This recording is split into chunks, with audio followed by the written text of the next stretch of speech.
Hey YouTube, Rival X Factor here, and we're going to do a review on the GTX 670 EVGA for the win card. It is overclocked from the factory. But before we do that, let's go over a couple things. I have a very nice CPU. It's an i7-3770K.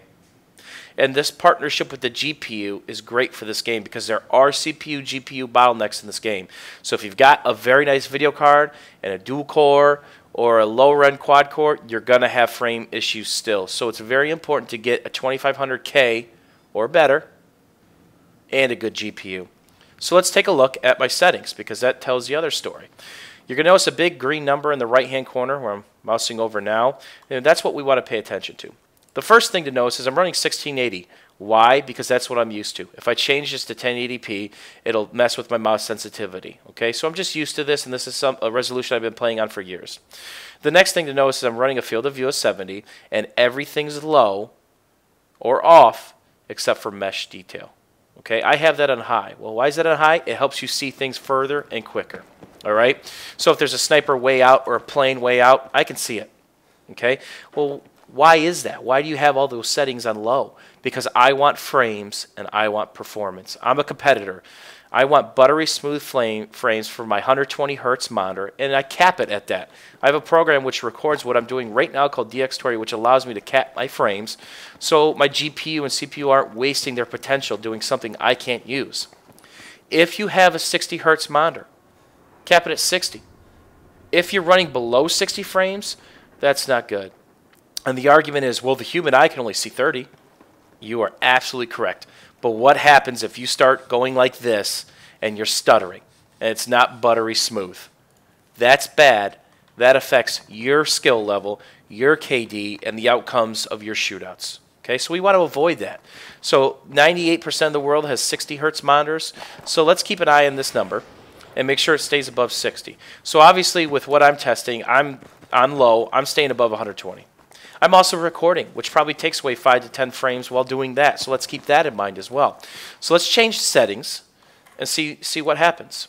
Go back in the video, and I'm going to use the default settings that BF3 has for Ultra. There will be a frame drop, but let's see how extensive. Ooh, 80. Guess what? If you got a 60 hertz monitor, you're still good. These new maps, everybody knows these close quarter maps are really brutal on the frames. Add some people in here, take away 3 to 5 frames. That's it. All the explosions, everything going on, 3 to 5 frames. So we haven't dipped below 60 yet. Shoot a gun, throw a grenade. You know, you're perfectly fine. Okay, you can run Ultra with a good i5 2500K or a high-end overclocked AMD 965. Okay, and you'll be fine. You'll achieve 60 frames. So let's go to another map and see what happens when we tweak around with these options. Okay, so we're on Caspian border now, and let's take a look what I did in my video settings. Okay, I defaulted them back all to my custom settings, again, mesh quality high or ultra, because this is a larger map and it's nice to see those snipers, helicopters, all those vehicles at distance, okay? So let's take a look. I want to stay around 110, 115, 120 to give me that buttery smooth effect. And again, I'm recording. That taxes my system a little bit. All right, so what we're noticing here is my frames are pretty much staying above 100.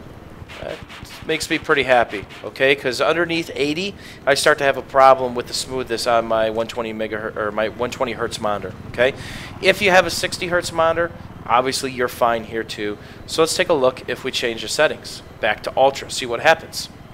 See if I can do this if I'm pro.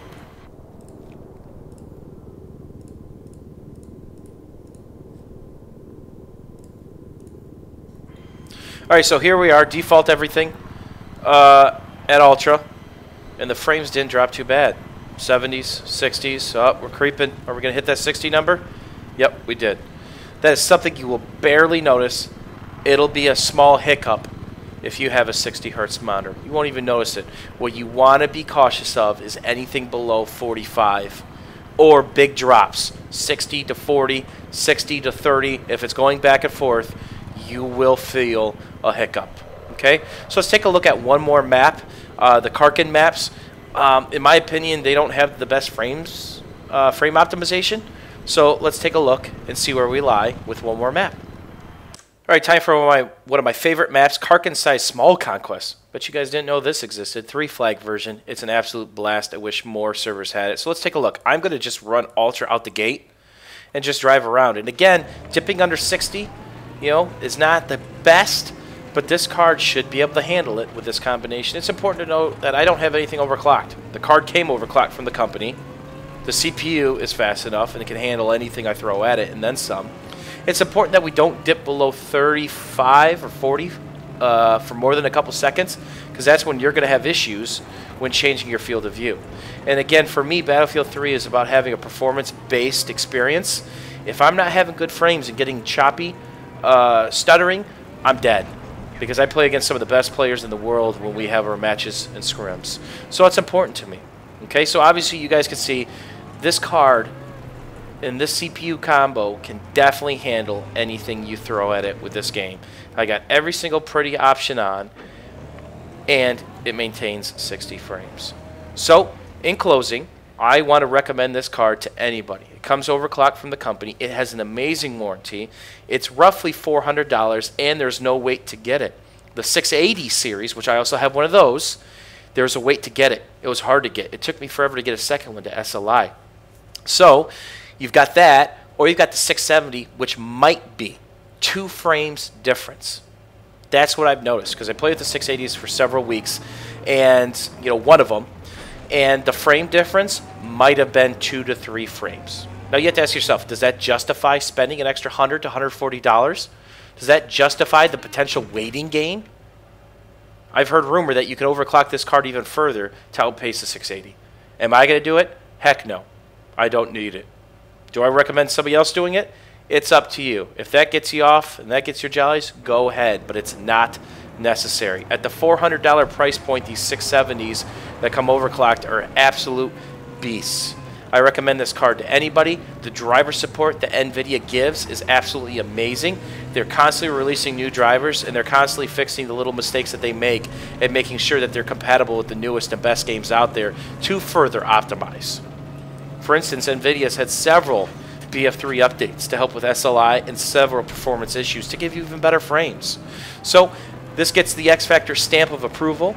If you're in the market for a new video card, I would definitely pick this up, and don't forget, make sure you have an adequate CPU, because if you have an old dual core, an old quad core, you might be very disappointed in the very small frame boost that you get.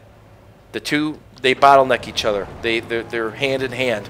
So if you want to check out my parts, there is a list down below of a link, just to a hard link to all the other parts in my computer, such as my solid state drive, the hardware that I use to record, and the cooler I use. And again, I don't overclock anything. I'm a noob. I keep everything stock. I'll probably overclock my CPU a little bit, but what's the point? I get the frames that I need on my settings. Hopefully you guys enjoyed this review, and let me know what you think down below. And don't forget to like this, because it helps me out, and it'll help the other people in the community looking to make the same decision you're trying to make.